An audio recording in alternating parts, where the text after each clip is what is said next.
అందరికీ స్వాగతం. 16వ ఆర్థిక సంఘం సిఫార్సులపై మన లోతైన విశ్లేషణకు స్వాగతం. మనం వార్తాపత్రికల్లో చూస్తే ఒకటే హెడ్లైన్ కనిపిస్తోంది: కేంద్ర పన్నుల్లో రాష్ట్రాలకు 41% వాటా యథాతథం అని. దీన్ని చూస్తే అంతా బావున్నట్టే, ఏం మార్పు లేనట్టే అనిపిస్తుంది కదా. కానీ ఆ 41% అనే అంకె వెనక ఒక పెద్ద కథే దాగి ఉంది. రాష్ట్రాలకు నిజంగా లాభమా, నష్టమా? అసలు ఈ అంకెల గారడి వెనక ఉన్న తాత్వికత ఏంటి? ఈరోజు మనం ఈ విషయాలనే లోతుగా పరిశీలించబోతున్నాం. మీరు చెప్పింది చాలా ముఖ్యమైన విషయం. చాలామంది ఆ 41% అనే సంఖ్య దగ్గరే ఆగిపోతారు. కానీ అసలు మార్పులన్నీ ఆ సంఖ్యలో లేవు. నిధులను పంచే పద్ధతిలో, అంటే ముఖ్యంగా రాష్ట్రాలకిచ్చే గ్రాంట్లలో, అలాగే ఏ రాష్ట్రానికి ఎంత వాటా ఇవ్వాలో నిర్ణయించే వెయిటేజీ ఫార్ములాలో మౌలికమైన మార్పులు జరిగాయి. చెప్పాలంటే కేంద్ర రాష్ట్ర ఆర్థిక సంబంధాల స్వరూపాన్నే మార్చేంతటి కీలకమైన మార్పులివి. సరే, అయితే ఆ మార్పుల గురించే వివరంగా మాట్లాడుకుందాం. మన దగ్గర ఉన్న ఆధారాలను బట్టి చూస్తే రాష్ట్రాలకు నికరంగా నష్టం వాటిల్లుతోందని తెలుస్తోంది. 41% వాటా మారనప్పుడు ఈ నష్టమనే మాట ఎలా వస్తోంది? ఇది కొంచెం గందరగోళంగా ఉంది. ఇక్కడే అసలు విషయం ఉంది. ఈ నష్టం పన్నుల వాటా తగ్గడం వల్ల రాలేదు, గ్రాంట్ల విధానంలో వచ్చిన మార్పుల వల్ల వచ్చింది. దీన్ని అర్థం చేసుకోవాలంటే మనం ఒక అడుగు వెనక్కి, అంటే 15వ ఆర్థిక సంఘం దగ్గరకు వెళ్ళాలి. అప్పుడు రెవెన్యూ లోటుతో, అంటే ఆదాయం కంటే ఖర్చులు ఎక్కువగా ఉండి ఇబ్బంది పడుతున్న రాష్ట్రాలు. కరెక్ట్, సరిగ్గా అదే. అలాంటి ఒక 17 రాష్ట్రాలను ఆదుకోవడానికి ఒక ప్రత్యేకమైన ఏర్పాటు ఉండేది. దాని పేరే రెవెన్యూ లోటు గ్రాంట్లు. అంటే రాష్ట్రాల బడ్జెట్లో వచ్చే లోటును భర్తీ చేయడానికి కేంద్రమిచ్చే ఒక రకమైన ఆర్థిక సహాయం అన్నమాట, ఒక భద్రతా వలయంలాగా. ఖచ్చితంగా, అదొక సేఫ్టీ నెట్. ఆ గ్రాంట్ల కింద 15వ ఆర్థిక సంఘం 5 ఏళ్ల కాలానికి గాను దాదాపు 3 లక్షల కోట్ల రూపాయలను, కరెక్ట్ ఫిగర్ చెప్పాలంటే 2,94,514 కోట్లను ఆ 17 రాష్ట్రాలకు సిఫార్సు చేసింది. ఇది చాలా పెద్ద మొత్తం. ఒక్క ఆంధ్రప్రదేశ్కే ఇందులో దాదాపు 30,000 కోట్లకు పైగా వాటా వచ్చింది. 30,000 కోట్ల? అవును. అయితే 16వ ఆర్థిక సంఘం ఏం చేసిందంటే ఈ రెవెన్యూ లోటు గ్రాంట్ల విధానాన్ని పూర్తిగా రద్దు చేసింది. ఆ సేఫ్టీ నెట్ను తీసివేసింది. ఇది రాష్ట్రాలకు తగిలిన మొదటి అతిపెద్ద దెబ్బ. ఒక్క నిమిషం, ఇది చాలా ఆశ్చర్యంగా ఉంది. ఈ గ్రాంట్లను రద్దు చేయడం వెనుక ఏదైనా నిర్దిష్ట కారణముందా? రాష్ట్రాలు ఆర్థికంగా స్వయం సమృద్ధి సాధించాలని కేంద్రం ఆశిస్తోందని అనుకోవాలా? ఆ వాదన కూడా ఉంది. రాష్ట్రాలు తమ కాళ్లపై తాము నిలబడాలి, ఆర్థిక క్రమశిక్షణ పాటించాలి అనే ఉద్దేశం కావచ్చు. కాని దీని ప్రభావం చాలా తీవ్రంగా ఉంటుంది. దీనికి తోడు మరో 2 రకాల గ్రాంట్లను కూడా నిలిపివేశారు. ఇంకా ఉన్నాయా? అవును. ఒకటి రంగాలవారీ గ్రాంట్లు, అంటే సెక్టర్ స్పెసిఫిక్ గ్రాంట్స్. విద్య, ఆరోగ్యం వంటి ప్రత్యేక రంగాల కోసమిచ్చేవి. 2 రాష్ట్రాల ప్రత్యేక గ్రాంట్లు, అంటే స్టేట్ స్పెసిఫిక్ గ్రాంట్స్, కొన్ని రాష్ట్రాల ప్రత్యేక అవసరాల కోసమిచ్చేవి. రెవెన్యూ లోటు గ్రాంట్లు రద్దు చేయడం ఒకెత్తైతే, విద్య, ఆరోగ్యం వంటి కీలక రంగాలకు ఇచ్చే గ్రాంట్లను ఆపడం మరో ఎత్తు. దీని ప్రభావం సామాన్యులపై నేరుగా పడుతుంది కదా?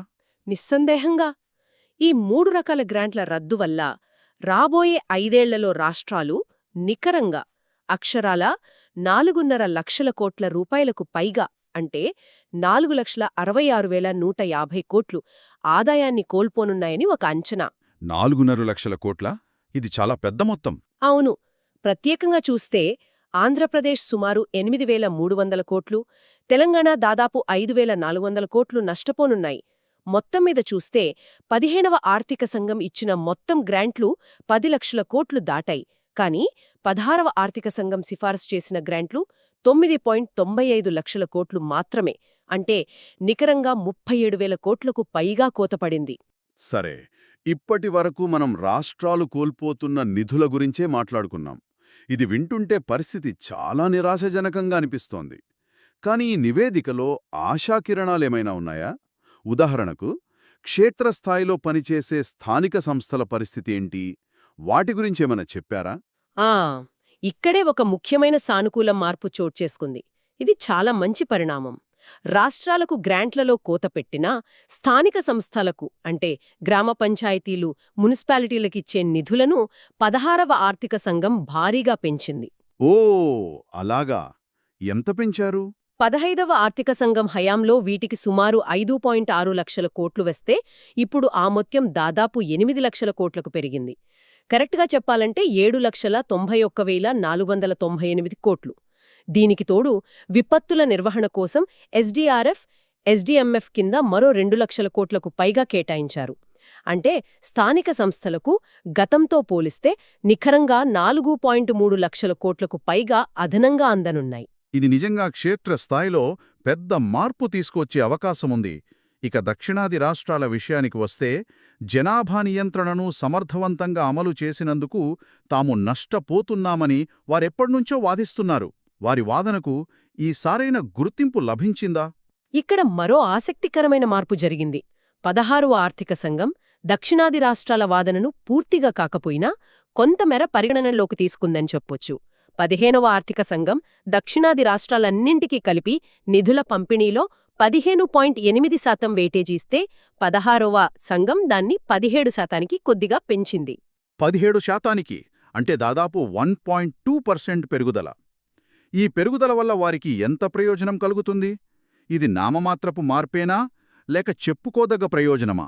లెక్కల ప్రకారం చూస్తే ఈ చిన్న పెరుగుదల వల్ల ఆ రాష్ట్రాలు రాబోయే 5 ఏళ్లలో నికరంగా 18,000 కోట్లకు పైగా అదనపు ప్రయోజనం పొందనున్నాయి. ఇది భారీ మొత్తం కాకపోవచ్చు, కానీ జనాభా నియంత్రణను క్రమశిక్షణతో అమలు చేసినందుకు తమకు ప్రోత్సాహం ఇవ్వాలన్న వారి దశాబ్దాల వాదనకు దక్కిన ఒక పాక్షిక విజయంగా, ఒక గుర్తింపుగా దీనిని చూడవచ్చు. సరే, ఇప్పటివరకు గ్రాంట్ల గురించి, కొన్ని సానుకూల అంశాల గురించి మాట్లాడాం. కానీ నిధుల పంపిణీకి గుండెకాయ లాంటిది వెయిటేజ్ ఫార్ములా. ఏ రాష్ట్రానికి ఎంత ఓటా వెళ్లాలో ఈ ఫార్ములానే నిర్ణయిస్తుంది కదా. ఇక్కడే అసలు తాత్విక మార్పు కనిపిస్తోందని మీరు మొదట్లో అన్నారు. ఆ మార్పులేమిటో కొంచెం వివరంగా చర్చిద్దాం. ఖచ్చితంగా. ఇక్కడే అసలు కథ ఉంది. 16వ ఆర్థిక సంఘం ఈ ఫార్ములాలో కొన్ని కీలకమైన మార్పులు చేసింది. ముందుగా తలసరి ఆదాయంలో తేడా అంటే ఇన్కమ్ డిస్టెన్స్ అనే పరామితి గురించి మాట్లాడుకుందాం. ఒక్క నిమిషం. తలసరి ఆదాయంలో తేడా అనే పదం వినడానికి కొంచెం క్లిష్టంగా ఉంది. సాధారణ శ్రోతలకు అర్థమయ్యేలా చెప్పగలరా? అసలు దీన్ని ఎలా కొలుస్తారు? తప్పకుండా. ఇది చాలా ముఖ్యమైన పెరామితి. సింపుల్గా చెప్పాలంటే దేశంలో అత్యధిక తలసరి ఆదాయమున్న రాష్ట్రం ఏదో చూస్తారు. ఉదాహరణకు హర్యానా అనుకుందాం.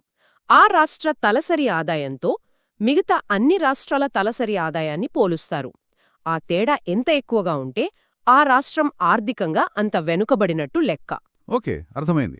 ఆ తేడా ఆధారంగా వెనుకబడిన రాష్ట్రాలకు ఎక్కువ నిధులు కేటాయిస్తారు. పేద రాష్ట్రాలకు ఎక్కువ సహాయం అందించడమే దీని ఉద్దేశ్యం. 15వ ఆర్థిక సంఘం దీనికి అత్యధికంగా 45% వెయిటేజ్ ఇచ్చింది. ఇప్పుడు దాన్ని 42.5%కి కొద్దిగా తగ్గించారు. అంటే వెనుకబడిన రాష్ట్రాలకు సహాయం చేసే ప్రాధాన్యతను కొంచెం తగ్గించారన్నమాట. ఇక జనాభా సంగతేంటి? ఇక్కడే ఒక వైరుధ్యం కనిపిస్తుంది. 2011 జనాభా లెక్కలకిచ్చే వెయిటేజ్ని 15% నుండి 17.5%కి పెంచారు. అంటే ఎక్కువ జనాభా ఉన్న రాష్ట్రాలకు లాభం చేకూరుతుంది.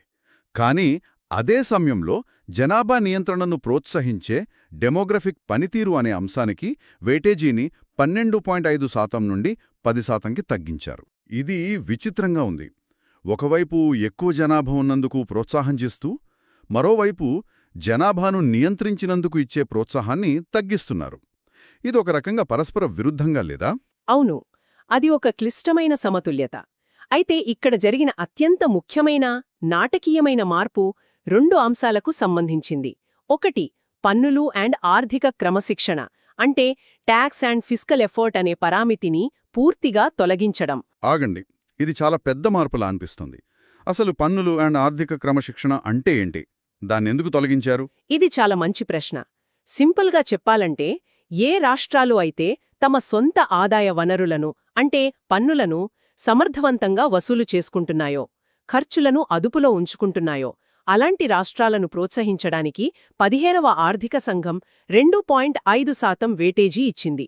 ఇది ఒక రకంగా బాధ్యతాయుతంగా ప్రవర్తించినందుకు ఇచ్చే బహుమతి లాంటిది. ఓకే, కాని 16వ ఆర్థిక సంఘం ఆ బహుమతిని, ఆ ప్రోత్సాహాన్ని పూర్తిగా పక్కనపెట్టింది. ఇది నమ్మశక్యంగా లేదు. అంటే తమ ఆదాయాన్ని పెంచుకోవడానికి కష్టపడి ఆర్థికంగా బాధ్యతాయుతంగా ఉండే రాష్ట్రాలకు ఇక ఎలాంటి గుర్తింపు ఉండదన్నమాటేనా? మరి దాని స్థానంలో కొత్తగా ఏమైనా చేర్చారా? అవును, అక్కడికే వస్తున్నాను. తీసివేసిన ఆ 2.5% స్థానంలో పూర్తిగా కొత్తదైన ఒక పరామితిని, ఏకంగా 10% వెయిటేజ్తో ప్రవేశపెట్టారు. అదే దేశ జీడీపీకి రాష్ట్రం అందిస్తున్న వాటా, కాంట్రిబ్యూషన్ టు జీడీపీ.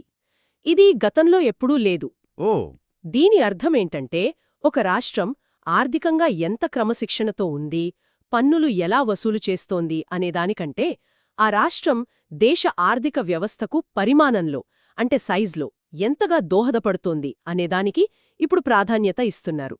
ఇది ఒక మౌలికమైన తాత్విక మార్పు. ఇప్పుడు నాకు స్పష్టంగా అర్థమవుతుంది.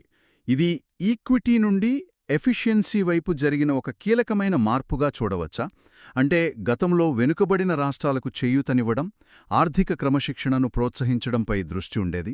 ఇప్పుడు దేశ ఆర్థిక వృద్ధికి ఇంజిన్లుగా పనిచేస్తున్న రాష్ట్రాలకు ఎక్కువ ప్రాధాన్యత ఇవ్వాలనే ధోరణి కనిపిస్తోంది. మీరు దాన్ని సంపూర్ణంగా సంగ్రహించారు. సరిగ్గా అదే. ఇది కేవలం అంకెల మార్పు కాదు, కేంద్ర రాష్ట్ర ఆర్థిక సంబంధాల తత్వంలోనే వచ్చిన మార్పుకు ఇదొక సంకేతం. గతంలో రాష్ట్రాలు సొంతంగా ఆదాయాన్ని పెంచుకోవడానికి, ఆర్థికంగా బాధ్యతాయుతంగా ఉండటానికి ప్రోత్సాహముండేది. ఇప్పుడు ఆ ప్రాధాన్యత స్థూల ఆర్థిక కార్యకలాపాల పరిమాణం వైపు మళ్ళింది. మరి ఈ కొత్త ఫార్ములా వల్ల ఏ రాష్ట్రాలు లాభపడ్డాయి, ఏవి నష్టపోయాయి? ముఖ్యంగా ఆంధ్రప్రదేశ్, తెలంగాణ స్థానాల్లో ఎలాంటి మార్పులొచ్చాయి? ఈ మార్పుల వల్ల మొత్తం 28 రాష్ట్రాల్లో సరిగ్గా 14 లాభపడగా మరో 14 నష్టపోయాయి. గతంలో జనాభా, విస్తీర్ణం ఆధారంగా ఎక్కువ ప్రయోజనం పొందిన ఉత్తరప్రదేశ్, బీహార్, మధ్యప్రదేశ్ వంటి రాష్ట్రాలు తమ వెయిటేజీలో కొంత కోల్పోయాయి. మరోవైపు జీడీపీకి ఎక్కువ వాటా అందిస్తున్న మహారాష్ట్ర, గుజరాత్ వంటి రాష్ట్రాలు లాభపడ్డాయి. ఆసక్తికరంగా ఈ కొత్త సమీకరణం తెలుగు రాష్ట్రాలకు కలిసొచ్చింది. ఓ, అలాగా? అవును. ఆంధ్రప్రదేశ్ వెయిటేజ్ 4.047% నుండి 4.217%కి పెరిగింది. ర్యాంకింగ్స్లో 8వ స్థానంలో నిలిచింది. తెలంగాణ వెయిటేజ్ కూడా 2.102% నుండి 2.174%కి పెరిగి 16వ స్థానంలో ఉంది. కాబట్టి ముగింపుగా చెప్పాలంటే 41% వాటా అనే హెడ్లైన్ చూసి మోసపోవద్దు. దాని వెనక చాలా ఉంది. ఒకవైపు రెవెన్యూ లోటు గ్రాంట్లు వంటి కీలకమైన సహాయక వ్యవస్థలను తొలగించడం వల్ల రాష్ట్రాలు నికరంగా నష్టపోతున్నాయి. మరోవైపు స్థానిక సంస్థలకు నిధులు భారీగా పెరగడం ఒక సానుకూల అంశం. సరిగ్గా చెప్పారు. ఇక అన్నింటికన్నా ముఖ్యమైనది వెయిటేజ్ ఫార్ములాలో వచ్చిన మార్పు. ఆర్థిక క్రమశిక్షణకు ఇచ్చే ప్రోత్సాహాన్ని పూర్తిగా తొలగించి, దాని స్థానంలో దేశ జీడీపీకి అందించే వాటాకు ప్రాధాన్యత ఇవ్వడమనేది రాబోయే రోజుల్లో కేంద్ర రాష్ట్ర సంబంధాలపై తీవ్రమైన ప్రభావాన్ని చూపబోతోంది. ఈ మొత్తం చర్చ మన ముందుక తీవ్రంగా ఆలోచించాల్సిన ప్రశ్నను మిగులుస్తుంది. రాష్ట్రాల ఆర్థిక క్రమశిక్షణని ప్రోత్సహించే పరామితిని పూర్తిగా తొలగించి, దాని స్థానంలో ఆర్థిక పరిమాణానికి, అంటే జీడీపీ కాంట్రిబ్యూషన్కి పట్టం కట్టడం ద్వారా ఆర్థిక సంఘం ఎలాంటి సందేశమిస్తోంది? ఇది ఆర్థికంగా ఇప్పటికే బలంగా ఉన్న రాష్ట్రాలను మరింత బలోపేతం చేసి, వెనుకబడిన రాష్ట్రాలను మరింత వెనక్కి నెట్టే ప్రమాదముందా? దీర్ఘకాలంలో ఇది రాష్ట్రాల మధ్య ఆర్థిక అసమానతలను పెంచుతుందా, లేక దేశ వృద్ధికి దోహదపడుతుందా? దీని గురించి మనందరం ఆలోచించాల్సిన